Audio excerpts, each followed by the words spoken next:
Avant chaque épreuve, il y a une bénédiction cachée. Trop souvent, nous voyons la montagne devant nous, mais pas la promesse qui se cache derrière. Pourtant, la parole est claire, car nos légères afflictions du moment présent produisent pour nous, au-delà de toute mesure, un poids éternel de gloire. 2 Corinthiens 4, 17. La bénédiction ne vient pas toujours en costume de fête, elle se présente parfois sous forme de combat, de douleur, de silence. Mais ce que tu ne vois pas encore est plus grand que ce que tu traverses. Ce que tu ressens aujourd'hui n'est pas la fin, c'est le travail avant la manifestation. Comme une femme enceinte, tu dois pousser malgré la douleur. Une mère ne voit pas son enfant, mais elle sait qu'il est là. Elle ne pousse pas parce qu'elle aime souffrir, elle pousse parce qu'elle espère.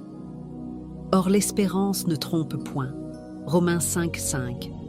Elle a mal, elle a peur, mais elle résiste parce qu'elle sait qu'une vie précieuse est sur le point de naître. De la même manière, l'appel de Dieu sur ta vie est en gestation. Il y a des promesses qui ne sortiront qu'à travers les contractions de la prière, de la foi et de la persévérance.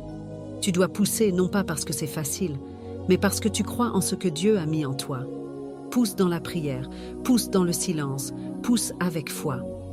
Avant qu'une femme ne pousse, on lui dit « coupe ta respiration et pousse ». Pourquoi ? Parce qu'elle doit arrêter de parler, de se plaindre et concentrer toute sa force sur l'objectif. Sois ferme, prends courage, car l'Éternel ton Dieu est avec toi. Josué 1,9. Il y a des saisons où tu dois arrêter de parler de la douleur et canaliser ta foi dans la prière. C'est dans le silence que naissent les plus grandes percées.